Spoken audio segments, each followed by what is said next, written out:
I never thought I'd see Ethan Walsh again. Not after everything. Not after the divorce papers were signed. Not after I changed my locks. Not after I blocked his number for the 100th time. 2 years.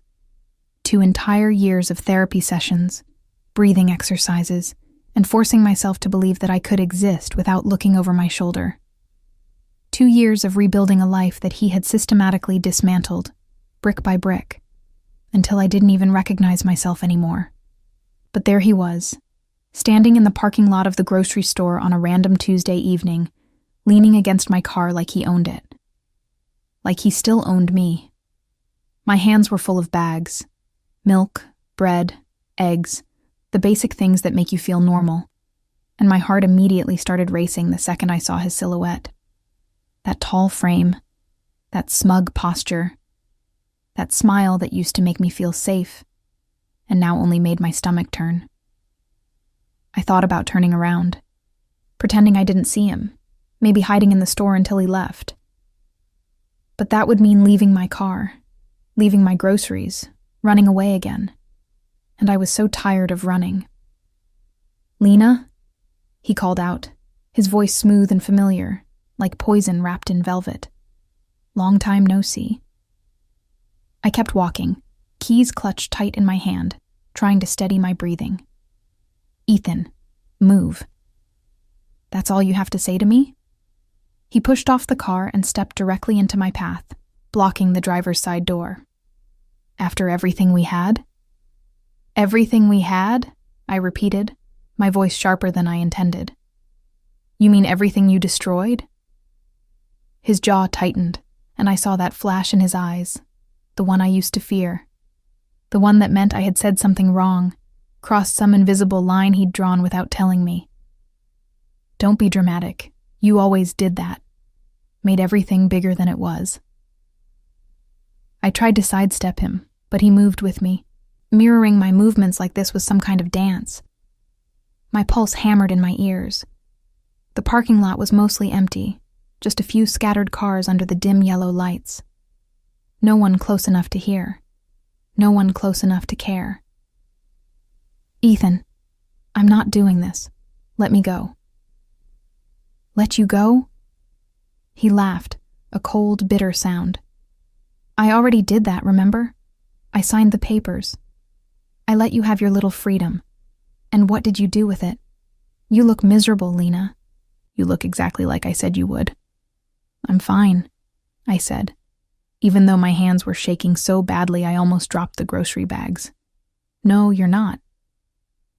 He stepped closer, so close I could smell the cologne he always wore, the same one that used to linger on my clothes, my hair, my skin. "You think you're better off without me? Look at yourself. Still alone, still broken, still the same scared little girl who couldn't make a single decision without me." I wanted to scream. I wanted to throw the groceries at him and run. But my body felt frozen, trapped between the cars, trapped between the past and the present. He reached out and grabbed my wrist, not hard enough to bruise. He was always careful about that, but firm enough to remind me that he could. "Let go of me." Or what? He leaned in, his face inches from mine, and I hated how small I felt. How powerless. "You gonna call someone?" "Who, Lena?" "You don't have anyone. You never did. That was the problem. You thought you could leave, thought someone would save you. But no one ever does. That's not how the world works." Tears burned at the corners of my eyes, and I hated myself for it. Hated that after all this time, after all the therapy, after all the promises I made to myself. He could still make me cry with just a few words. "Don't cry," he said, his voice dropping to that patronizing tone I remembered too well. "Don't cry. No one ever saves you." That phrase. That cursed, horrible phrase he used to say every time I broke down. Every time I begged him to stop. Every time I thought maybe, just maybe, someone would see what was happening and help me. He would whisper it in my ear, soft and cruel. A reminder that I was utterly alone, I tried to pull my wrist free, but he held on tighter. Ethan, please. Please what? Please leave you alone? Please pretend like you didn't waste years of my life? Please act like you're not still the same pathetic. Let her go. The voice came from behind Ethan, low and calm, but with a weight to it that made the air feel heavier. Ethan froze, his grip on my wrist loosening just slightly. I looked past him and saw a man standing a few feet away, leaning casually against a black Dodge Charger I hadn't noticed before. He was tall, taller than Ethan, with dark hair slicked back, sharp features, and a presence that seemed to fill the entire parking lot, despite his relaxed posture. He wasn't dressed like someone who'd just come from the gym or a quick grocery run. He wore a perfectly tailored black shirt, sleeves rolled up to reveal a watch that probably cost more than my rent, and his eyes, dark, calculating, unreadable, were fixed directly on Ethan. Ethan recovered quickly, plastering on that fake confident smile he used whenever he felt threatened. "This is a private conversation, buddy. Move along." The man didn't move. He didn't even blink. I said, "Let her go." There was no aggression in his voice, no raised volume, but something about the way he said it made my skin prickle. It wasn't a request. It wasn't even a demand. It was a certainty, like he'd already decided how this was going to end and was just waiting for Ethan to catch up. Ethan's fingers tightened on my wrist for a second, some stubborn reflex to prove he was still in control. But then he let go, stepping back and raising his hands in mock surrender. All right. No need to get involved. We're just talking."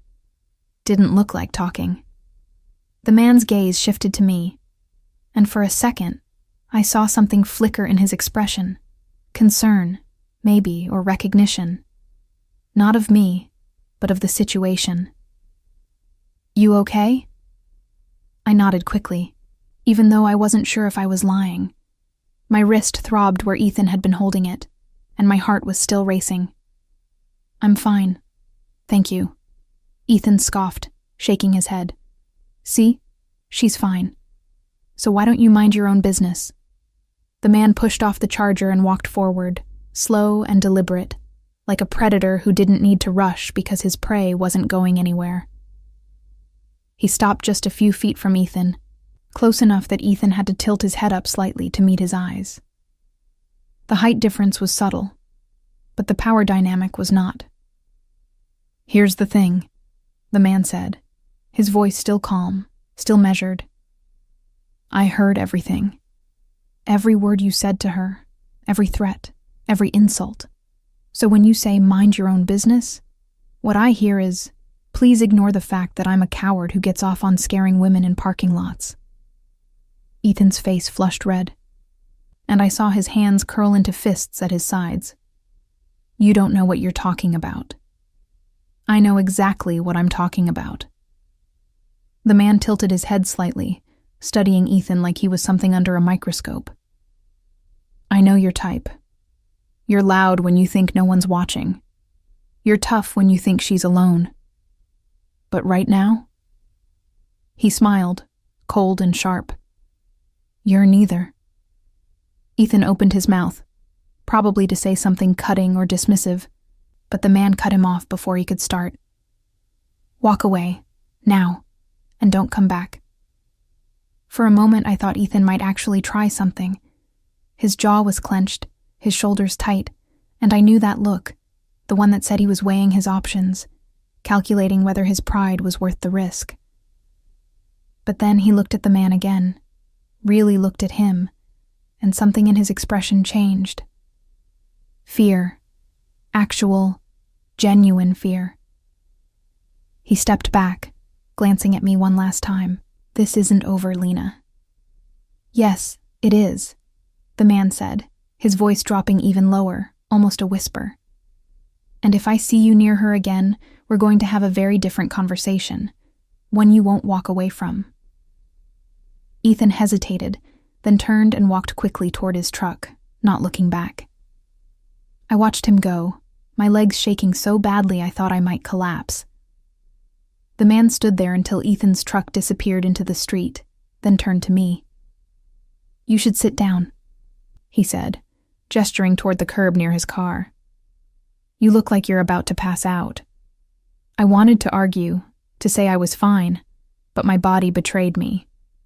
I stumbled toward the curb and sat down hard, dropping the grocery bags beside me. He crouched down in front of me, not too close, giving me space but staying near enough that I felt protected, safe, which was absurd, because I didn't even know who he was. "I'm Marco," he said after a moment. "Marco Santoro."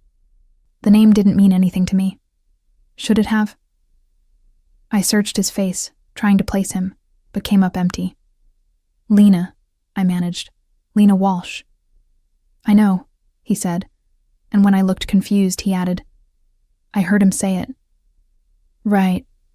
Of course." I wrapped my arms around myself, suddenly freezing despite the warm evening air. "Thank you for that. You didn't have to." "Yes, I did." His voice was firm, no room for argument. "I heard what he said to you, that no one saves you." He was wrong. I laughed, a broken, hollow sound. Was he, though? Marco's expression softened, just slightly, and he reached out, not touching me, but pointing to my wrist where Ethan had grabbed me. "You're hurt." I looked down and saw the red marks, already starting to darken into bruises. "It's nothing. It'll fade." "It's not nothing." He stood up, pulling a phone from his pocket. "Do you need a hospital? Police?" "No." The word came out too fast, too panicked, and I saw him pause. "No police. Please. It'll just make things worse. He'll twist it, he always does, and I can't go through that again." Marco studied me for a long moment, then nodded slowly. "Okay, no police. But you shouldn't go home alone tonight. Does he know where you live?" The question made my stomach drop. "Yes." "Then you're not going back there. Not tonight." "I don't have anywhere else to go," I admitted, hating how pathetic I sounded. "I don't really have people." He was quiet for a moment, then made a decision. "You do now. Come on. I'll take you somewhere safe." I should have been scared. I should have questioned who this man was, why he was helping me, what he wanted in return. But as I looked up at him, this stranger who'd appeared out of nowhere and stood between me and my worst nightmare, all I felt was exhausted relief. So I nodded, grabbed my bags, and followed Marco Santoro into the unknown. Marco's car smelled like leather and expensive cologne, the kind you don't find in department stores. I sat in the passenger seat, grocery bags at my feet, trying to process what had just happened. My wrist still throbbed, a dull reminder that Ethan had been real, that the encounter wasn't just some nightmare I could wake up from.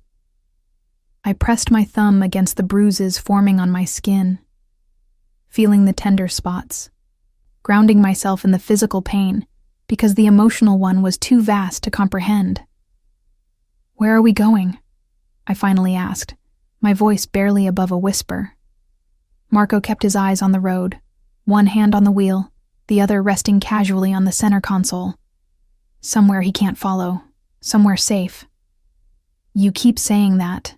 Safe. But I don't even know you." The words came out sharper than I intended, defensive. "For all I know, you could be worse than him." Marco glanced at me and there was something almost amused in his expression. "Fair point. But if I wanted to hurt you, I wouldn't have bothered with the theatrics in the parking lot." He had a point, twisted as it was. I looked out the window, watching the familiar streets of my neighborhood fade into areas I didn't recognize, nicer areas, quieter, the kind of place where houses had gates and security systems and privacy hedges tall enough to hide entire lives. "I heard everything he said to you," Marco continued after a moment. "That phrase, 'No one ever saves you.' He's used it before, hasn't he?" I I didn't answer, but my silence was answer enough. Men like him, Marco said, his voice taking on a harder edge. They're predators. They find someone vulnerable, someone kind, and they systematically break them down until they believe all the lies, until they think they deserve it. And what makes you such an expert? I shot back, still defensive, still trying to find solid ground in a situation that felt like quicksand. He was quiet for a moment, then said simply, "Experience." Something about the way he said it, no elaboration, no justification, made me stop pushing. We drove in silence for another 10 minutes before pulling through a set of iron gates that opened automatically as we approached. The driveway was long, lined with perfectly manicured trees, leading to a house that was more mansion than home. 3 stories of modern architecture, all glass and sharp angles, lit from within with warm golden light. "You live here?" I asked, unable to keep the disbelief out of my voice. "I do." Marco parked near the front entrance and got out, coming around to open my door before I could reach for the handle. It's probably excessive, but it serves its purpose. I stepped out slowly, clutching my grocery bags like they were a lifeline to reality. And what purpose is that? Keeping people out. He gestured toward the house. "Come on, you must be exhausted." I was. Bone deep, soul-crushing exhausted. The kind of tired that comes from carrying fear for so long you forget what it feels like to put it down. I followed Marco through the front door into an entryway that could have fit my entire apartment. Marble floors, high ceilings, a chandelier that looked like it cost more than my car.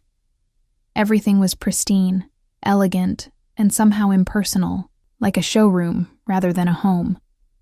"The kitchen's this way," Marco said, leading me through an archway into a space that was all sleek countertops and professional-grade appliances. He took the grocery bags from my hands and started unpacking them without asking, putting the milk in the fridge, the bread on the counter. "Have you eaten?" "I don't remember." It was the truth. I couldn't recall the last time I'd had a real meal, something that wasn't grabbed between classes or eaten standing up at my kitchen counter. "Then I'll make something." He rolled up his sleeves. I noticed a tattoo peeking out from under the fabric, something dark and intricate, and started pulling ingredients from various cabinets. "Sit. You look like you're about to fall over." I sat on one of the bar stools, watching him move around the kitchen with surprising ease. This man, this stranger who'd appeared out of nowhere, was cooking for me.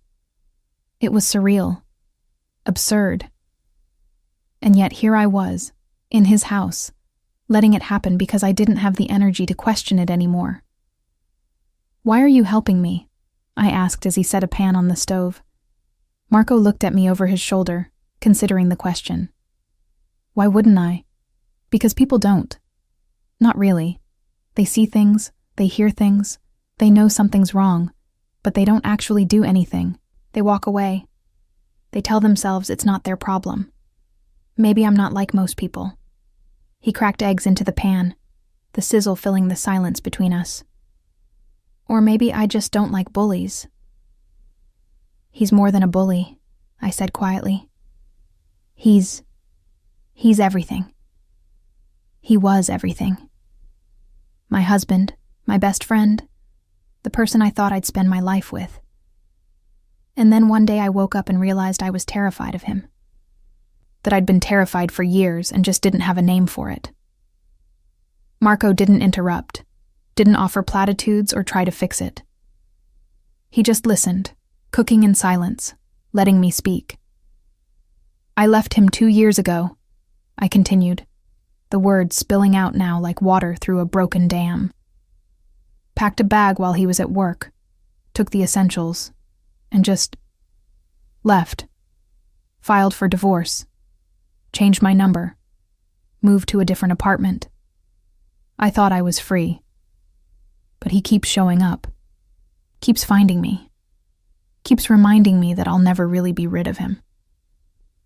"You will be," Marco said, plating the eggs and sliding them across the counter to me along with toast and fresh fruit.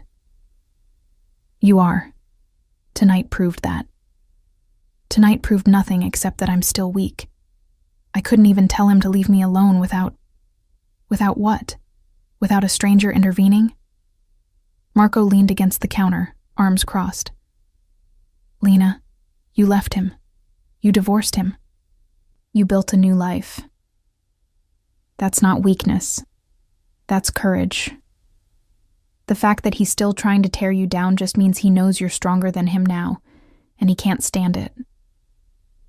I picked at the food, my appetite non-existent, but my body grateful for something warm and solid. I teach elementary school, I said after a moment. 2nd grade. I spend my days with kids who still believe the world is good, who trust that adults will protect them, who think problems can be solved with stickers and extra recess time. And then I go home and I'm terrified of shadows and footsteps and phone calls. What kind of teacher does that make me? The kind who understands that the world isn't always kind, Marco said. The kind who can teach those kids to be strong and compassionate, because you know what happens when you're not. I looked at him, really looked at him for the first time since he'd intervened in the parking lot.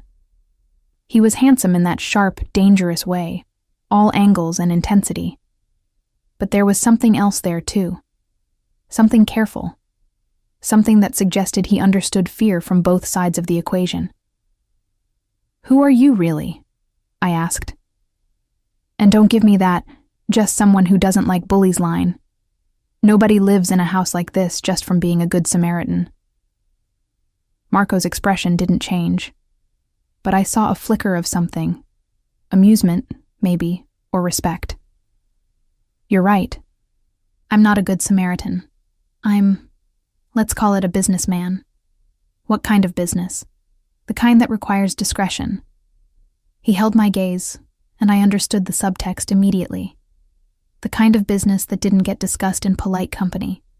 The kind that existed in the shadows and gray areas of legality. I should have been scared. Should have grabbed my things and called a cab and gotten as far away from him as possible. But instead, I felt a strange sense of relief. Because a man like Marco, whatever he was, wasn't going to be intimidated by Ethan, wasn't going to look the other way, wasn't going to tell me I was overreacting or being dramatic or making things up. So you're a criminal, I said bluntly. I prefer entrepreneur with flexible morals. The corner of his mouth twitched, almost a smile. But yes, essentially. And I'm supposed to feel safe here? With you? You felt safe enough to get in my car, to eat my food, to sit in my kitchen and tell me things I doubt you've told anyone else. He pushed off the counter and walked to the sink, rinsing his hands. Trust your instincts, Lena. If they're telling you to run, then run.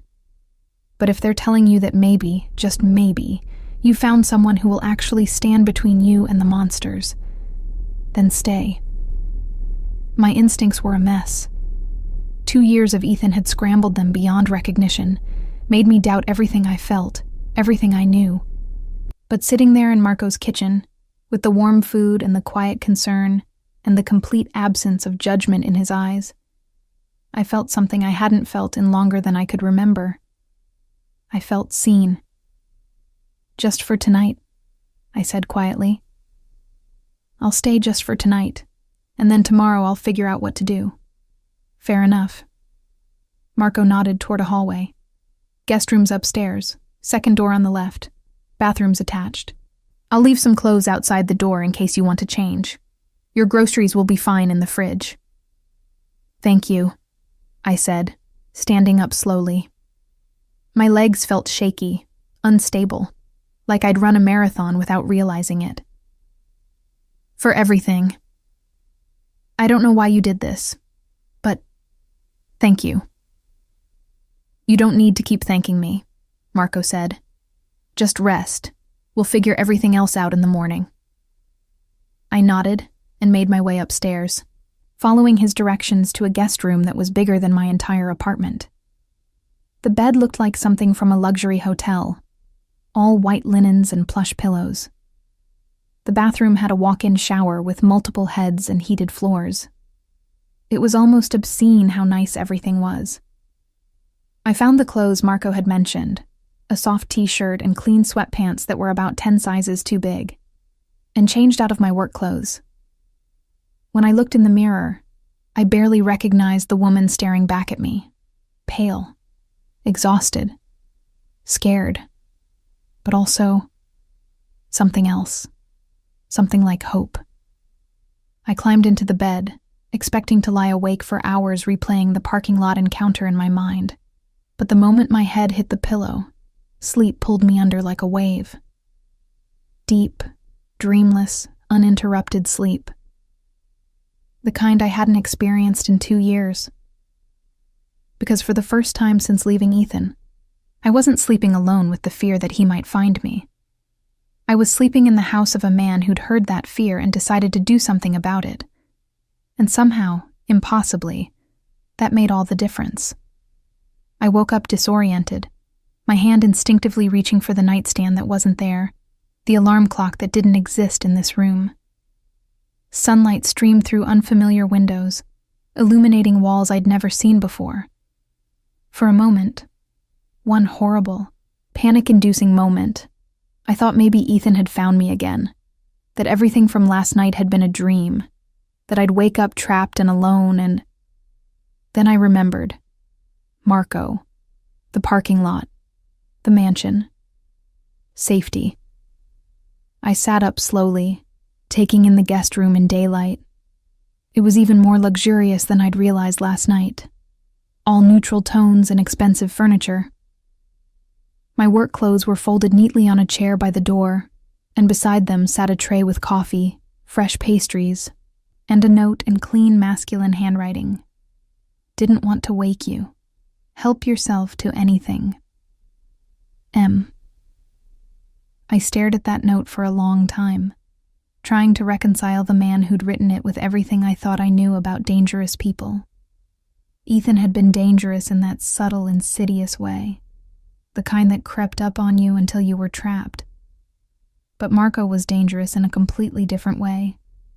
Open about it, honest, which somehow made it less terrifying and more complicated. I took the coffee.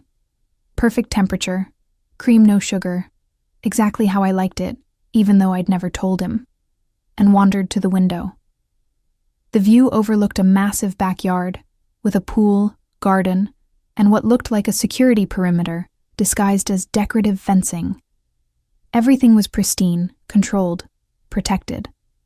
Like Marco's entire life was designed to keep chaos at bay.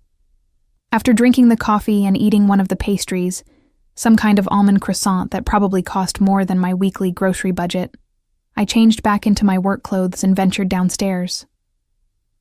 The house was quiet, almost eerily so. I followed the scent of more coffee to the kitchen, where I found Marco sitting at the counter with a laptop, wearing reading glasses that somehow made him look both more human and more intimidating. "Good morning," he said without looking up. "Sleep well?" "Better than I have in months," I admitted, pouring myself another cup of coffee. Which is strange, considering I'm in a stranger's house. Not a stranger anymore. He finally looked up, removing the glasses. "We shared eggs. That's practically friendship." I almost smiled, almost. "Is that how it works in your world?" "My world has its own rules." He closed the laptop and pushed it aside. "Speaking of which, we need to talk about yours." The shift in his tone made my stomach tighten. "What about it?" "Ethan." Marco leaned back in his chair, studying me with that same intense focus he'd used on my ex in the parking lot. "He's not going to just disappear. Men like him don't stop until they're made to stop." "I know." I wrapped both hands around my coffee mug, seeking warmth. "I've tried everything. Restraining orders, changing numbers, moving apartments. He always finds a way around it, because the system isn't designed to stop people like him. It's designed to document, to create paper trails that might be useful after something terrible happens. Marco's jaw tightened. I don't wait for terrible things to happen. What are you suggesting? I'm suggesting that you let me handle this. The words hung in the air between us, heavy with implication. I knew what he meant. Knew what kind of handling a man like Marco was capable of. And the fact that part of me, a significant part, felt relieved rather than horrified, said everything about how desperate I'd become. I can't ask you to do that, I said quietly. I can't ask you to get involved in my mess. You didn't ask, I offered. He stood up, moving around the counter until he was close enough that I had to tilt my head back to maintain eye contact. Lena, I'm already involved. The second I heard what he said to you, I made a choice. The question now is whether you're going to let me help, or whether you're going to go back to handling this alone. I've always handled things alone. I know. I can see it in the way you carry yourself, the way you apologize for taking up space, the way you're surprised when someone shows you basic kindness. His voice softened, but you don't have to anymore. I wanted to argue, wanted to maintain the walls I'd built around myself, the ones that said I didn't need anyone, that I could survive on my own. But those walls were exhausting to maintain, and standing here in Marco's kitchen, with his steady presence and his unwavering certainty, I felt them starting to crack. What would handling it even look like? I asked. For now, making sure he knows you're not alone, that there are consequences if he comes near you. Marco reached for his phone and pulled up something on the screen. I've already had my people look into him. Ethan Walsh, 33, works in sales for a medical supply company. Decent salary, no criminal record, but multiple complaints filed by ex-girlfriends over the years. All dropped, all swept under the rug. You researched him? When? Last night while you were sleeping. I wanted to know what we were dealing with. He showed me the phone screen, a comprehensive profile of Ethan that included employment history, financial records, social media accounts, and more. He's not as invisible as he thinks he is. I stared at the information, feeling a mix of violation and validation. This is illegal, isn't it? Accessing all of this? Extremely. Marco pocketed the phone again. But effective. I should be concerned about that. Should be, yes. Are you?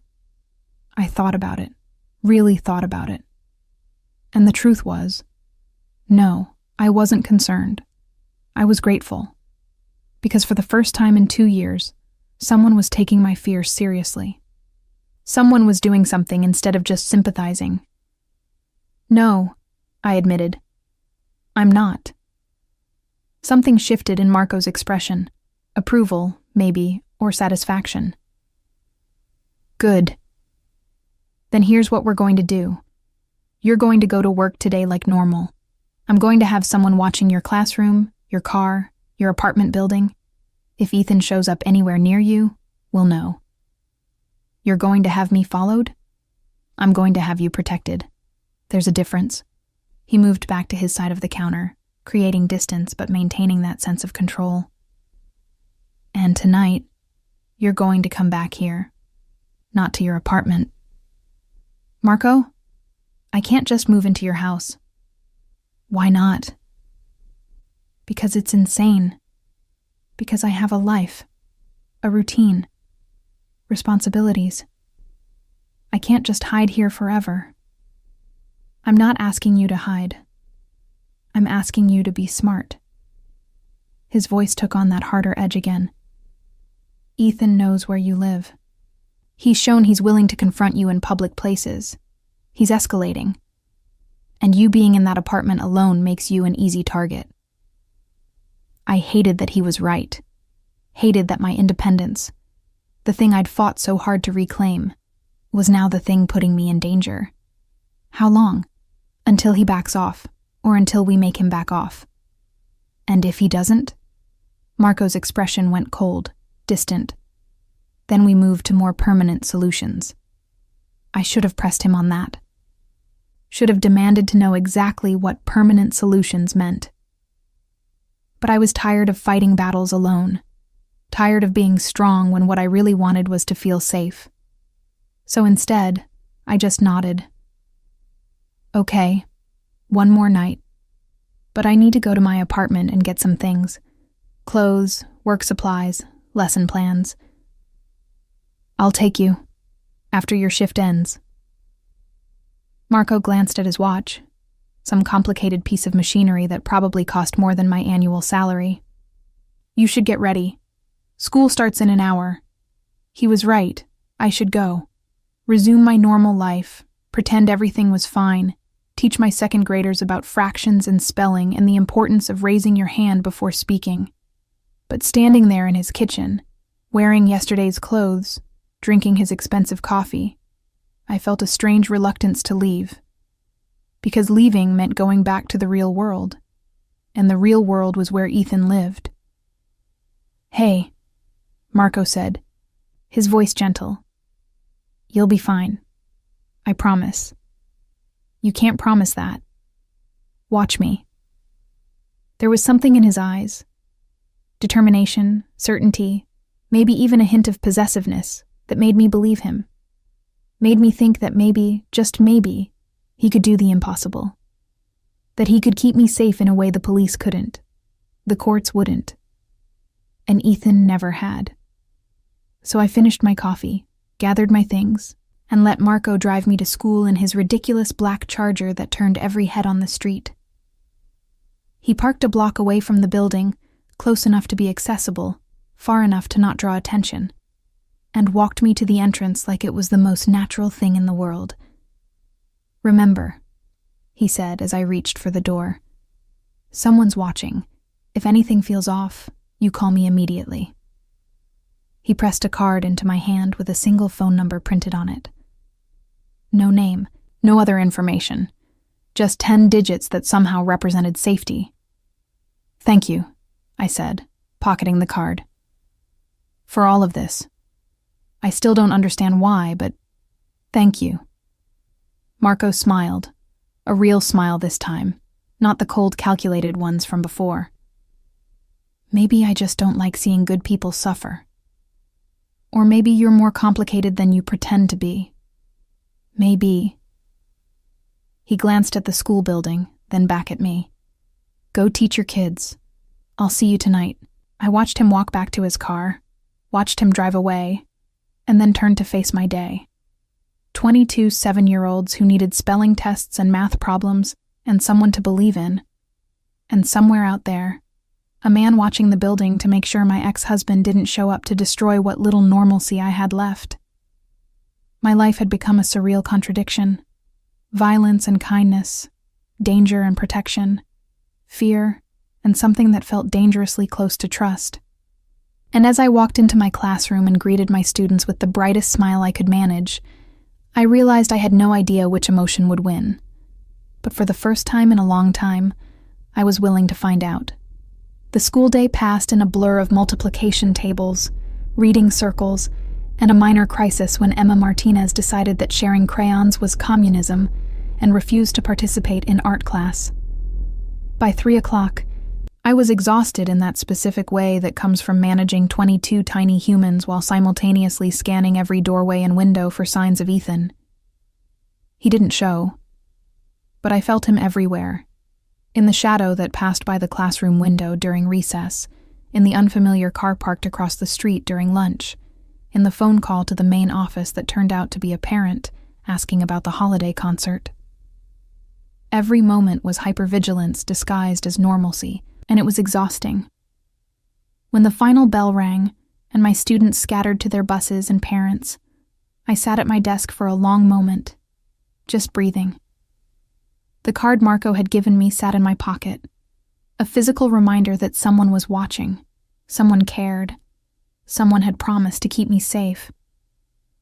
I pulled it out and stared at the number, my thumb hovering over my phone's keypad. I didn't need to call. Nothing had happened. But the urge to hear his voice, to confirm that last night wasn't some elaborate dream, overwhelmed my common sense. I dialed. He answered on the first ring. Everything okay? Yes. Fine. I paused, feeling foolish. I made it through the day. I know. I've been getting updates. His voice was warm, amused. Emma Martinez and the crayon controversy was particularly entertaining. I sat up straighter. You've been what? Watching. Like I said I would.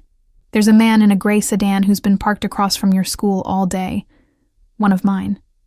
He's very good at crossword puzzles, apparently. I looked out the window and, sure enough, spotted the gray sedan. A man in sunglasses sat in the driver's seat, completely inconspicuous, except now that I knew to look for him. The idea that someone had been watching me all day should have felt invasive, creepy even. Instead, it felt comforting. I'm ready to go to my apartment, I said, to pick up my things. I'm 5 minutes away. Stay inside until I text you.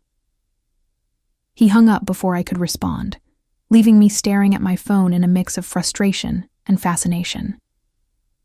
Marco Santoro was not a man who asked permission or sought consensus. He identified problems and solved them. End of discussion. It should have bothered me more than it did. True to his word, my phone buzzed exactly 4 minutes later. Outside, blue sedan today. Don't want to attract attention. I gathered my bag and lesson plans, locked up my classroom, and headed to the front entrance. The gray sedan was gone, replaced by an unremarkable blue Toyota that somehow radiated expensive underneath its ordinary exterior. Marco sat in the driver's seat, looking completely out of place in the domestic vehicle, like a lion trying to blend in with house cats. Nice car, I said, sliding into the passenger seat. Borrowed it from one of my guys. The Charger attracts too much attention. He pulled into traffic smoothly. What's your address? I gave it to him, then added, You probably already know it. I do, but it's polite to ask. He glanced at me, something almost playful in his expression. How were your kids today, besides the crayon communist? The question surprised me. Most people glazed over when I talked about teaching, offering perfunctory, that's nice responses before changing the subject. But Marco seemed genuinely interested, so I told him about Emma's political awakening, about Jaden's breakthrough with long division, about the reading group that finally clicked with Charlotte's Web. He listened without interrupting, asking questions that showed he was actually paying attention. You love it, he observed as we turned onto my street. Teaching. It's not just a job for you. No, I agreed. It's the only thing that makes sense anymore, those kids. They still believe the world is good, that people are kind, that problems have solutions. I want to protect that for as long as I can. Even though you know it's not always true. Especially because I know it's not always true. I looked out the window at my apartment building, a plain 3-story structure with peeling paint and a broken intercom system. Someone should get to believe in happy endings. Marco parked on the street, his eyes scanning the area with professional efficiency. Which floor? 3rd, 3B. I reached for the door handle, but he stopped me with a hand on my arm. Wait, let me check first. Check for what? For whether your ex-husband is stupid enough to be waiting for you. He got out, came around to my side, and opened the door like we were on some kind of date instead of a security operation. Stay close to me. If I tell you to run, you run. Understood? Marco. Understood? The intensity in his voice left no room for argument. Understood. We walked to the building entrance together, and I noticed how Marco positioned himself slightly in front of me, his body a shield between me and any potential threat. The gesture was both protective and possessive, and I wasn't sure how I felt about either interpretation. My apartment was exactly as I'd left it, cluttered but clean, full of books and plants and the small comforts I'd accumulated in my attempt to build a life after Ethan. Marco did a quick sweep of every room, checking closets and behind doors with the efficiency of someone who'd done this many times before. When he was satisfied we were alone, he nodded toward my bedroom. "Pack what you need. I'll wait here." I moved through the apartment like a ghost, pulling clothes from my closet, gathering toiletries from the bathroom, collecting the lesson plans and papers I'd need for the rest of the week. Everything felt surreal, like I was preparing for a trip instead of essentially fleeing my own home. When I emerged with a duffel bag and my work tote, Marco was standing by the window, phone to his ear, speaking in Italian too rapid for me to follow. He hung up when he saw me. "Ready?" "I think so. Should I leave a note or something? Tell my landlord I'll be gone for a few days?" "No. The fewer people who know your movements, the better." He took my bags without asking, heading for the door. "Let's go." We were halfway down the stairs when I saw him. Ethan, standing in the second-floor hallway, leaning against the wall like he owned the place, like he'd been waiting. His eyes locked onto mine, and that familiar smile, cruel, confident, spread across his face. "Lena, there you are. We need to talk." Marco moved so fast I barely registered it. One moment he was behind me. The next he was in front, his body completely blocking Ethan's view of me. "No, you don't." Ethan's smile faltered when he registered Marco, recognition flashing across his face. "You, the parking lot guy. What are you, her new boyfriend?" That was fast. "I'm someone who keeps his promises." Marco's voice was dangerously calm. "And I promise that if you came near her again, we'd have a different kind of conversation. This is my ex-wife's building. I have every right to be here." "Actually, you don't. There's a restraining order that says otherwise." Marco took a step forward, and despite Ethan's attempt to look unbothered, I saw him flinch. "You violated it by being here. That's a criminal offense. Would you like me to call the police, or would you prefer to leave on your own?" "She doesn't need a bodyguard. She needs to stop being dramatic and she doesn't need anything from you." Marco's voice dropped to something I'd never heard before. Quiet, lethal, absolute. "This is your last warning, Ethan. Walk away, delete her number, forget she exists, because if I see you near her school, near her apartment, near any place she goes, I won't call the police. I'll handle it myself. And trust me, you don't want that." Ethan tried to maintain his bravado, tried to look like he wasn't intimidated, but his hands were shaking. "You can't threaten me. I'll press charges. You'll do nothing." Marco pulled out his phone and showed Ethan the screen. "That's your car 2 blocks away. That's your license plate. That's you entering this building 16 minutes ago. I have time-stamped photos, witness statements, and a very expensive lawyer who loves restraining order violations. So let me be clear. Press whatever charges you want. I have an alibi for every second of today and more evidence of your harassment than you can imagine." I watched Ethan's face cycle through emotions. Anger, fear, confusion, more fear. He looked at me, trying to find some weakness, some opening. "Lena, you don't need to do this. We can talk like adults." "No," I heard myself say, my voice steadier than I expected. "We can't. We're done talking, Ethan. We've been done for 2 years. Leave me alone." "You heard her." Marco handed me my bags and gestured toward the stairs. "Get in the car. I'll be right behind you." I wanted to stay, wanted to see how this ended, but something in Marco's expression told me this was not negotiable. So I walked past Ethan, gave him as wide a berth as possible, and hurried down the stairs. Behind me, I heard Marco's voice, low and intense, saying something I couldn't quite make out. Then footsteps. Marco's measured and calm, followed by Ethan's, rapid and retreating in the opposite direction. Marco appeared in the building entrance moments later, completely composed, like the confrontation upstairs had been nothing more than a minor inconvenience. He guided me to the car, loaded my bags in the trunk, and we pulled away from the curb in silence. It wasn't until we were several blocks away that I finally spoke. "What did you say to him? After I left?" "Nothing he didn't need to hear." "Marco." He was quiet for a moment, then sighed. "I told him that I know where he works, where his parents live, where he gets his coffee every morning. I told him that I have resources he can't imagine, and patience he shouldn't test. And I told him that if he values his current comfortable life, he'll pretend you died 2 years ago and never think about you again. And if he doesn't listen, then I'll make good on every implied threat." He glanced at me, his expression softer now. "But he'll listen. Men like Ethan are cowards. They only fight battles they know they can win, and he knows he can't win this one." I should have been horrified. Should have told Marco to turn the car around, that I couldn't be part of whatever this was, that threats and intimidation weren't the answer. But instead, I felt something release in my chest, a tension I'd been carrying for so long I'd forgotten what it felt like to breathe without it. "Thank you," I whispered. "You keep thanking me.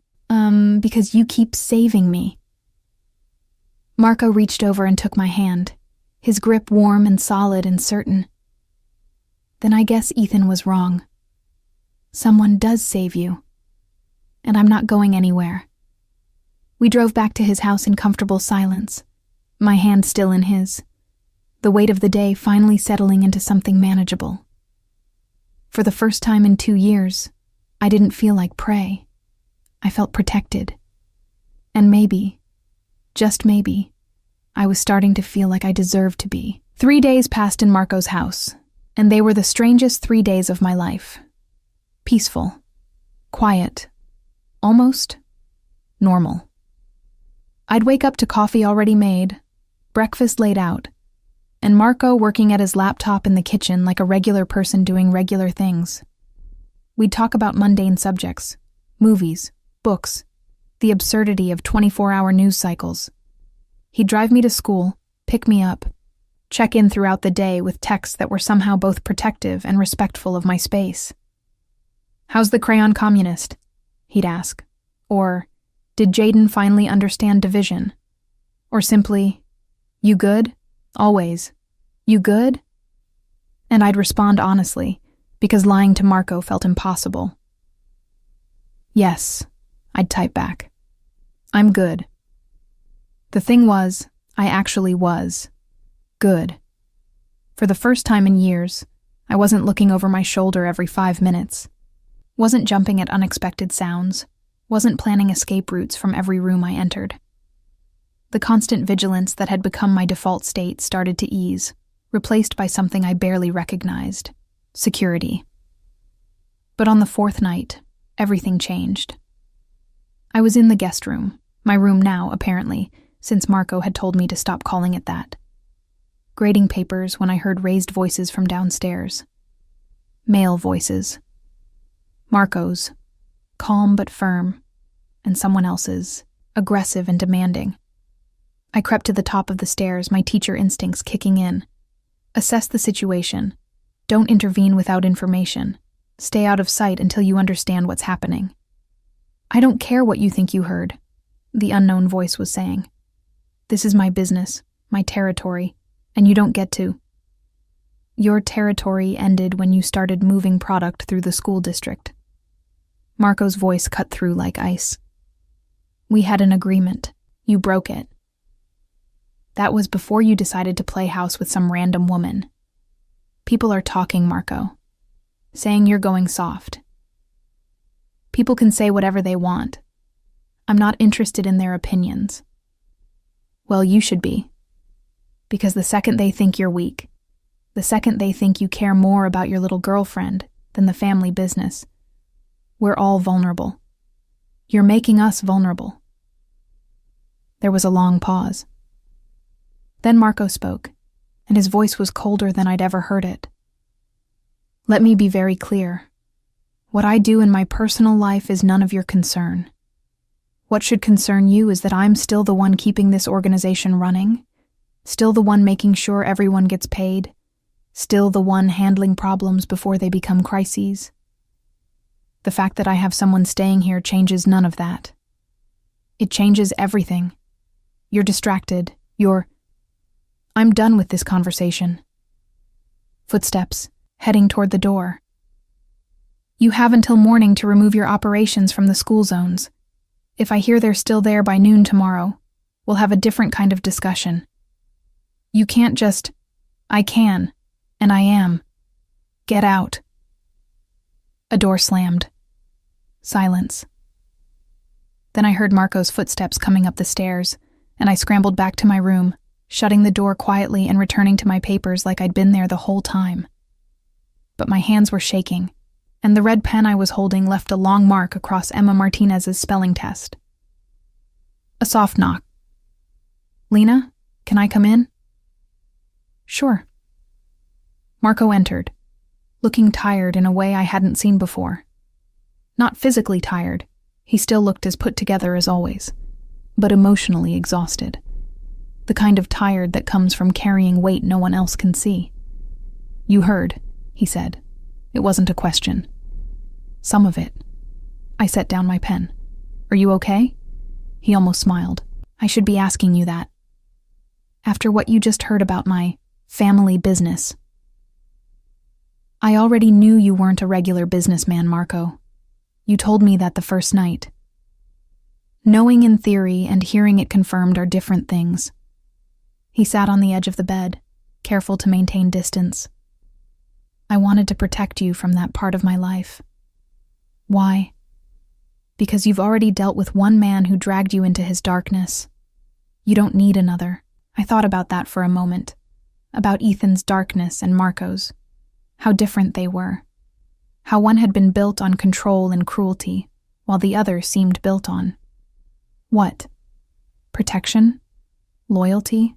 Some twisted code of honor that existed in the shadows? That man, I said carefully. He said you were going soft, that people think you care more about me than the business. He's an idiot with more ambition than sense. But is he right? Marco looked at me then, really looked at me, and I saw something in his eyes that made my breath catch. Vulnerability, uncertainty, the cracks in the armor he wore so effortlessly around everyone else. I don't know, he admitted. Maybe, probably. The truth is, Lena, I haven't cared about much of anything in a long time. I built this life, this organization, this reputation, because I was good at it, and because it gave me purpose when I didn't have anything else. But lately, he trailed off, running a hand through his hair. Lately, I've been wondering what the point is. All this power, all this control, and for what? To die alone in a big house, surrounded by people who respect me but don't actually know me? You don't have to answer that. No, I want to. He shifted closer, still maintaining that careful distance. When I saw you in that parking lot, when I heard what your ex said to you, something shifted. I saw someone who'd been hurt by a different kind of power, the personal, insidious kind, and I realized that's not who I wanted to be. I didn't want to be the man who uses fear to control people. I wanted to be the man who protects them from it. That's a big realization to have in a grocery store parking lot. He laughed, soft and genuine. Yeah, not my finest moment of self-awareness. But here we are. Here we are, I echoed. Then, before I could stop myself, are you really going soft? Probably. Is that a problem? I thought about it. Thought about the Marco who'd confronted Ethan with cold efficiency, who'd researched my ex-husband without asking, who'd put men on my protection detail like it was nothing. And then I thought about the Marco who made me coffee every morning, who asked about my students, who gave me space when I needed it, and presence when I didn't. No, I said finally. It's not a problem. It's just different. Different good or different bad? Different complicated. He smiled at that. I can work with complicated. We sat in comfortable silence for a moment, the weight of everything unspoken hanging between us. Then I asked the question I'd been avoiding. What are you going to do? About your business, about the people who think you're weak, about all of it. I'm going to do what I always do. Handle it. He stood up, and the movement brought him close enough that I could see the tattoo that usually stayed hidden, some kind of family crest or symbol, intricate and meaningful. But I'm also going to make some changes. Pull back from the operations that don't align with who I want to be. Focus on the legitimate businesses. Maybe even sell off some of the more problematic assets. Because of me? Because of me, he corrected. You just helped me realize it was time. Marco, I can't be responsible for... You're not responsible for anything. You're the first person in a long time who's looked at me and seen something other than what I can do for them, or what I can take from them. You see me. The actual person under all of this. He gestured vaguely at himself, at the expensive clothes and the mansion and the life he'd built. And that's worth more than any business deal. I didn't know what to say to that. Didn't know how to process the fact that this man, this dangerous, powerful, impossibly complicated man, was essentially telling me I'd changed his life just by existing in it. I should let you finish grading, Marco said, moving toward the door. But Lena? Thank you. For what? For not running. Most people would have, after hearing that conversation downstairs. But you stayed. That means more than you know. He left before I could respond, closing the door quietly behind him. I sat there for a long time. Emma Martinez's spelling test still marked with that accidental red line, my mind spinning with everything I'd learned. Marco Santoro was a criminal, a mob boss, someone who operated in the shadows and made people disappear with a phone call. I should have been terrified, should have packed my bags and called a taxi and gotten as far away as possible. But instead, I picked up my pen and continued grading, the sounds of Marco moving around downstairs somehow comforting rather than concerning. Because the truth was, I'd been living with fear for so long that danger had become my baseline. And Marco's version of danger, calculated, controlled, directed at people who deserved it, felt less threatening than Ethan's had ever been. Maybe that made me damaged. Maybe it made me desperate. Or maybe it just made me human. Someone who'd finally found a person willing to stand between her and the monsters, even if that person was a monster himself. Later that night, as I was getting ready for bed, my phone buzzed. Unknown number. My heart jumped. Ethan. But when I opened the message, it was something else entirely. I told you not to cry. I told you no one would save you. But looks like I was wrong. Enjoy it while it lasts. This isn't over. My hands shook as I read it. Read it again. Tried to figure out how he'd gotten this number when I'd changed it 3 times. I was halfway to Marco's room before I even realized I'd moved, before I'd made the conscious decision to not handle this alone. I knocked. He answered immediately, like he'd been waiting. When he saw my face, his expression went from concern to lethal in half a second. What happened? I showed him the message. Marco read it once, his jaw tightening with each word. Then he pulled out his own phone and made a call, speaking in rapid Italian again. When he hung up, he looked at me with that same intensity from the parking lot, the look that said someone had made a terrible mistake and was about to pay for it. It's taken care of. We'll have a location trace within the hour, and tomorrow we're getting you a new phone with a protected number, one he can't get. Marco, this is escalating, Lena. You see that, right? He's not backing down. He's getting more desperate, more aggressive, which means we need to end this. Permanently. The word permanently hung in the air between us, loaded with implication. What does that mean? I asked, even though part of me already knew. It means I'm going to have a conversation with Ethan that leaves no room for misinterpretation. It means he's going to understand that his options are to leave you alone or deal with consequences he can't imagine. Marco reached out and took my phone, examining the message again. It means I'm done playing nice. I don't want you to hurt him. I won't, not unless I have to. He handed the phone back. But I will make sure he never bothers you again. You have my word. I believed him. More than that, I trusted him. Which was either the smartest decision I'd ever made, or the most catastrophic. Stay here tonight, Marco said. Not in the guest room. Here. I'll sleep on the floor, but I want you where I can see you. Where I know you're safe. Marco, that's not necessary. It is for me. His voice softened. Please, Lena, just for tonight. Let me know you're okay. So I stayed. Curled up in Marco's bed, which smelled like his cologne and felt impossibly safe, while he set up blankets on the floor beside me like some kind of guardian. And even though I should have been terrified, of Ethan, of the message, of everything that was spiraling out of control, I felt strangely calm. Because for the first time in my life, I had someone who wasn't just saying they'd protect me. They were actually doing it.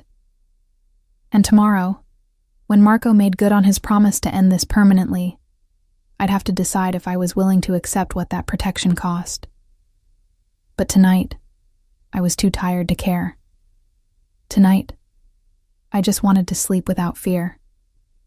And for the first time in years, I did. The call came at 2 a.m. I woke to the sound of Marco's phone buzzing insistently on the nightstand, his low voice answering in Italian, growing harder and colder with each sentence. I kept my eyes closed, pretending to sleep, but my heart was racing. Something was wrong. Marco hung up and I heard him move quietly toward the door. Against my better judgment, I called out, "Marco?" He paused. "I didn't mean to wake you." "What's wrong?" "Nothing for you to worry about. Go back to sleep." But I was already sitting up, turning on the bedside lamp. "Don't do that. Don't treat me like I can't handle whatever this is." He was fully dressed already. Jeans, dark shirt, that same controlled intensity radiating from every movement. "Your ex-husband just tried to break into your apartment. Building security caught him on camera. Neighbors called the police. He's been arrested." The words took a moment to register. What? He was trying to get into your apartment, at 2 a.m, with what police are calling tools consistent with forced entry. Marco's expression was grim. He's finally crossed the line in a way the system can't ignore. I should have felt relieved, vindicated, safe. Instead, I felt a strange emptiness, like I'd been bracing for impact for so long that actually surviving the crash left me hollow. Is he still in custody? For now. Probably will be until arraignment, which won't happen until Monday at the earliest. Marco moved to the window, looking out at the dark grounds. "This is good, Lena. This is exactly what we needed. Documented evidence of escalation, violation of the restraining order, attempted breaking and entering. Any halfway decent prosecutor will have a field day with this." "Then why don't you look happy about it?" He was quiet for a long moment. "Because men like Ethan don't stop just because they get arrested. They get angrier, more desperate. And when they get out, and they always get out eventually, they come back worse than before." "So what are you saying?" "I'm saying we need a permanent solution. Not violence," he added quickly, seeing my expression. "But something that ensures he never comes near you again. Legal, binding, and backed up by enough evidence that he'd be insane to violate it." "Like what?" "Like a deal. One where he agrees to stay away from you in exchange for not having certain information about his life become public. Information about tax fraud, about embezzlement from his company, about... You've been investigating him. Extensively. And your ex-husband is not nearly as clean as he pretends to be. Marco turned back to face me. I can make him disappear from your life completely, Lena. Not through violence or intimidation, but through simple self-preservation. He'll choose to stay away because the alternative is too costly. That's blackmail. That's leverage. There's a difference. Is there, though? Marco walked over and sat on the edge of the bed, close enough that I could see the exhaustion in his eyes. I've done a lot of things I'm not proud of. Built a life on choices that most people would condemn.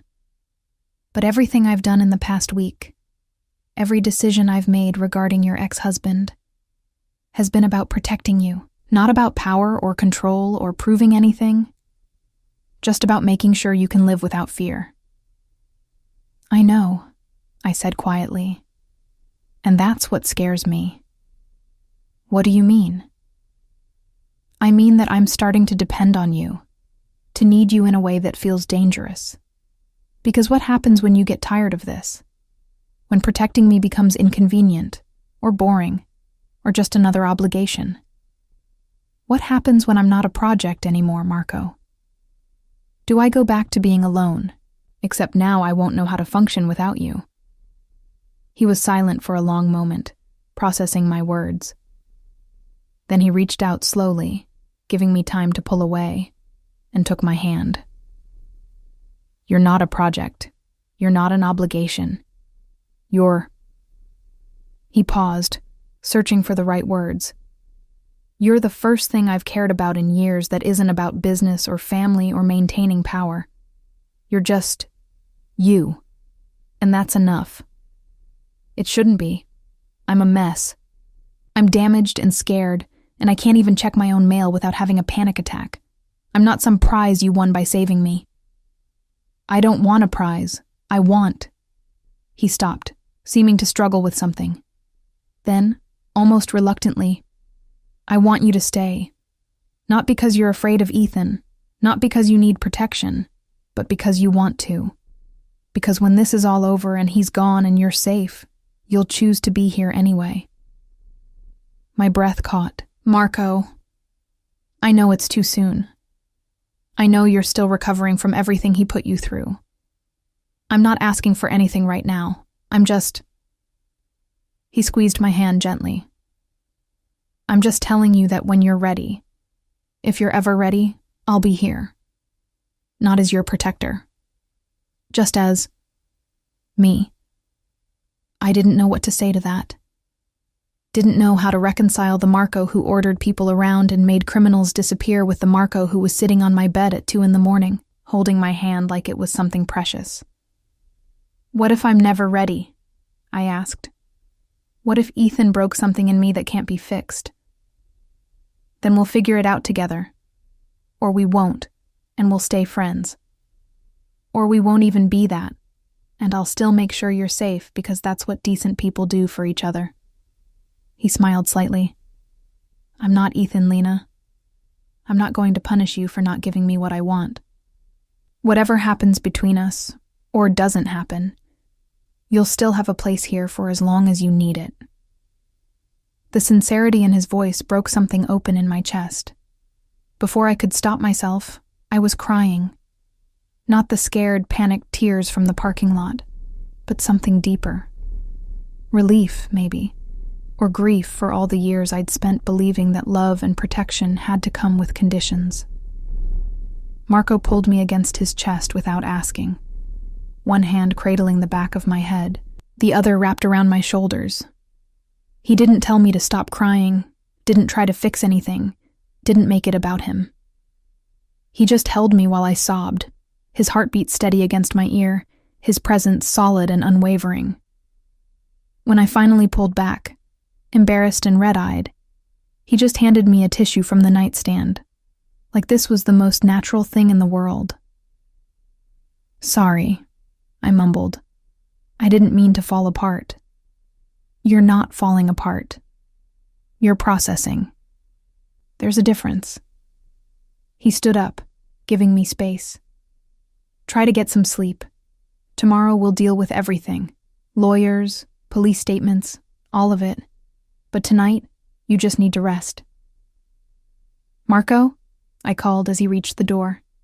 Thank you. For everything. For seeing me when everyone else just looked away. He paused, his hand on the doorframe. I'll always see you, Lena. That's not something that changes. Then he was gone. And I was alone in his room, in his bed, surrounded by the evidence of a life I was starting to become part of. I should have been thinking about Ethan, about the arrest, about what came next. But instead, I found myself thinking about Marco's words. I'll always see you. It was the opposite of everything Ethan had said, everything he'd made me believe. And for the first time, I let myself consider the possibility that maybe, just maybe, I deserve to be seen, to be protected, to be cared for without conditions, or manipulation, or fear. The next morning, I woke to sunlight and the smell of coffee, the now familiar routine of Marco's protection, making everything feel almost normal. He was already in the kitchen, on the phone with someone who was clearly a lawyer, based on the legal terminology being thrown around. When he saw me, he covered the phone's mouthpiece. Coffee's fresh, and we have bagels. Real New York ones. I had someone drive them in this morning. You had someone drive bagels from New York? You mentioned last week that you missed them. I made a note. He went back to his call like this was completely reasonable behavior. I poured coffee, took a bagel, and sat at the counter, marveling at this strange new reality. The MAFIA boss who remembered random comments about breakfast food, the criminal who made sure I had lesson plans for my second graders, the dangerous man who held me while I cried and asked for nothing in return. Marco hung up and turned to me, his expression businesslike. Okay, here's where we stand. Ethan's being charged with attempted burglary, stalking, and violation of the restraining order. The prosecutor is pushing for no bail given the escalation pattern. My lawyers have provided them with additional documentation of his harassment, all legally obtained. He added, seeing my expression. Nothing that will come back on you. What kind of documentation? Security footage from your apartment building showing him loitering. Phone records showing repeated calls from burner phones. Social media activity that demonstrates obsessive behavior. And financial records showing he hired a private investigator to track your movements. I felt cold. He hired someone to follow me. 2 months ago, the investigator already gave a statement to police. Apparently your ex didn't pay the full fee, so he's happy to cooperate. Marco's expression was grim. The point is, we have enough to keep him away for a very long time. And if the criminal charges somehow don't stick, I have enough leverage in the civil realm to make his life very uncomfortable. The blackmail you mentioned. The leverage, he corrected, which I'll only use if necessary. My preference is to let the legal system handle this, but I always have a backup plan. Of course he did. Marco Santoro didn't leave anything to chance. What do I need to do? I asked. For now, nothing. Go to work, teach your kids, live your life. I've already arranged for additional security at your school. Discreet, you won't even notice them. And when you're ready, when this all settles down, we'll talk about next steps. Next steps for what? For whatever you want. He poured his own coffee, leaning against the counter across from me. Your apartment isn't safe, even with Ethan in custody, so you can stay here as long as you need. Or I can help you find a new place, somewhere with better security. Or, he paused, or we can see where this goes, this thing between us, whatever it is. My heart hammered. Marco, I'm not ready for... I know, and I'm not asking you to be. I'm just saying the option exists. When you're ready. If you're ever ready. He smiled slightly. I'm a patient man, Lena. I can wait. 3 months later, Ethan took a plea deal that included a restraining order, mandatory counseling, and a sentence that would keep him away from me for years. Marco's leverage was never needed. The evidence was overwhelming enough that Ethan's lawyer advised him to take the deal or risk something much worse at trial. I didn't attend the hearing. Didn't need to see his face or hear his voice or give him any more of my emotional energy. Instead, I was in my classroom, teaching fractions to 22 second graders who had no idea their teacher had just been set free. Marco picked me up after school like he'd been doing every day for months. We'd fallen into an easy routine, dinners together, conversations that lasted until midnight, comfortable silences that felt more intimate than words. He'd backed off on the mob operations like he'd promised, transitioning to legitimate businesses and donating anonymously to causes that mattered. He was trying to be better. For himself, he insisted, but I knew I was part of that motivation. "It's over," he said as I got in the car. "Official. Final. He's gone." I nodded, feeling something release in my chest that I'd been holding on to for years. "It's over." "So," Marco said carefully, "now what?" I looked at him. This complicated, dangerous, impossibly caring man who'd transformed my life just by refusing to look away. "Now we figure out what comes next. Together." His smile was genuine, reaching his eyes in a way I rarely saw. Together. I like the sound of that. We drove back to his house. Our house, he'd started calling it, testing the word like a question I hadn't yet answered. And as we pulled through those iron gates, past the security and into the safety he'd built around us, I realized something fundamental had shifted. I wasn't running anymore, wasn't hiding, wasn't waiting for the next disaster. I was choosing. Actively, consciously choosing to build a life with someone who'd seen me at my most broken and decided I was worth fighting for. Ethan had been wrong about everything. Someone had saved me, but more importantly, I'd saved myself too. And now, finally, I was ready to figure out what living, really living, looked like. With Marco Santoro, former mob boss and current man trying desperately to be worthy of the second chance I represented, by my side. It wasn't a fairy tale ending. It was messy and complicated, and built on a foundation of trauma and transformation. But it was real. It was mine. And for the first time in longer than I could remember, that was enough.